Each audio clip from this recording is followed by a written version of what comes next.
ranking the most popular diets from best to worst.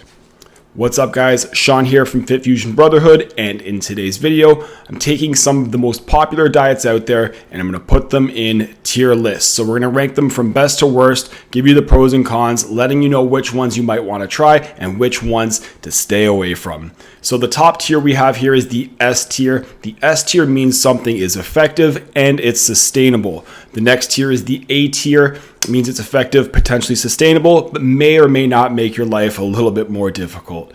The B tier, typically it works, but short term and maybe just less compliant or less sustainable than others.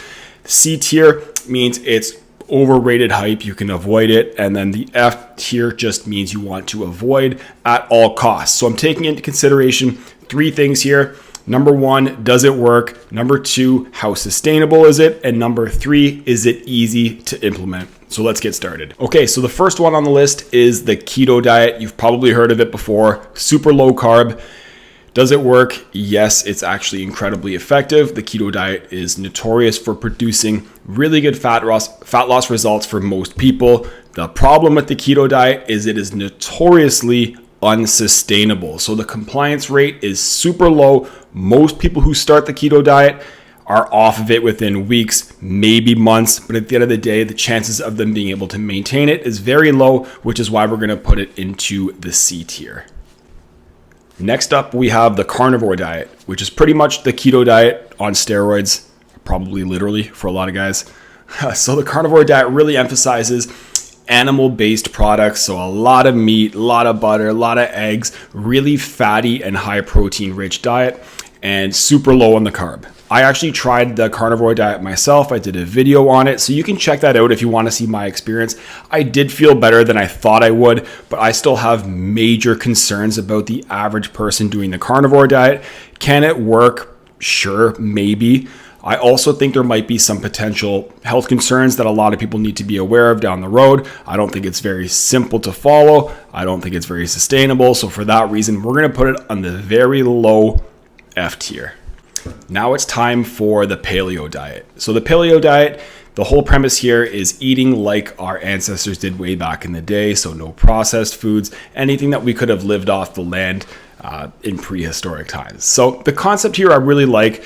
Kind of avoiding processed foods is a generally good idea. The problem is it's not very realistic to do these days. It's very difficult to shop for only very organic foods. Almost everything is processed, so it's difficult, but I do like the concept of trying to eat as much fresh, healthy, organic food as possible. It still does give you the opportunity to be pretty flexible with your protein, your carbs, and your fat. I think it would work for most people. Everything is great here except for how limiting it can be with regards to actually going out and shopping. And for that reason, we'll put it in the B tier.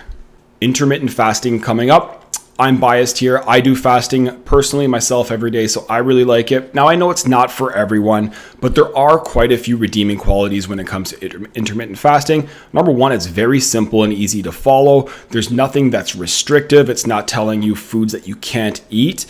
And it's a pretty simple tool to help people to bring their eating window into a smaller time frame, which allows most people to eat less, which allows most people to burn more fat. So for the average person, it does work. I'd say the only downsides, number one, is just a lot of people don't like that feeling of being fasted in the morning, and then it doesn't really teach you how to eat. So those would be the only two drawbacks, but there aren't really any negative repercussions with the intermittent fasting, and for some people, it can be life-changing. For that reason, it's going in the A tier. Next up, we have the vegan diet. Now, I'm going to keep my biases out of the way here because for me personally, it would be the lowest one on the list, but I know that's not the case for everyone. For the most part, I think eating a vegan plant-based lifestyle can be super healthy, very nutritious. I think if more people focused on having more fruits and veggies, we'd be a lot healthier. I do think it could be a very effective tool to help with fat loss as well. Now, I'd say the two big drawbacks here, number one is you're going to be missing out on some vitamins and minerals, so you might have to do some supplementation. And number two, it's really difficult to get enough protein, which means it's really difficult to build muscle. Now, sustainability-wise, it's pretty high, because if someone's committed to do the vegan diet, they're probably in it for the long haul. So there are a lot of really redeeming qualities with the vegan diet. There are a few potential drawbacks as well. So we're going to put it in the B tier. The Mediterranean diet. So you see all these studies come out and say the Mediterranean diet's the healthiest diet that everyone should be on.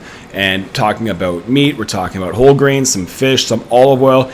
It tastes delicious. It's healthy. There's not really any restrictions here. So I agree the Mediterranean diet is an amazing option for almost everyone. It's healthy, it's delicious, and it gets you results. It kind of checks off all of the boxes. The only potential drawback would be making sure that you get enough protein, but if you follow it the right way, you absolutely can. I think this one is the best one on the list. We're gonna put it in the S tier. And the last one on the list is if it fits your macros. This is a tough one to kind of put on here because there's so many pros and cons. It works like a charm. There's a lot of bodybuilders that follow it. So if you don't know what if it fits your macros is, basically you can eat whatever you want as long as your calories and your macronutrients are within a certain number. And then if it is, you can pretty much eat whatever. So the benefits is once you actually have these numbers dialed in, your fat loss is predictable, your protein's high enough so you can build muscle, you get the results that you want. Now the drawbacks, number one is it focuses much more on food quantity than food quality, which I think is a big mistake. I think you should focus on the quality aspect. And then it can become a little bit obsessive as well, where you're just tracking every little thing. And I think it really gets people to focus on the wrong things. But with that being said, it does work. It's sustainable for a lot of people, and it has been life-changing for a lot of people. So we're gonna put it in the B tier. So with the exception of the vegan diet, I've actually tried all of these myself, and depending on your personality, depending on your lifestyle, some of these may work better or worse for you. But what I will say is the one that's going to work best for most people is the Mediterranean diet. And that's because you get the best of both worlds. You get the ability to still transform your body and get the results that you want, but you're also focusing on nutrient quality, so it's healthy and it tastes good. So there's really no downside with the Mediterranean diet. That would be my number one choice of all the options here because there really are no drawbacks. If you guys enjoy videos like this, do us a favor, like, comment, and subscribe, and we'll see you in the next one.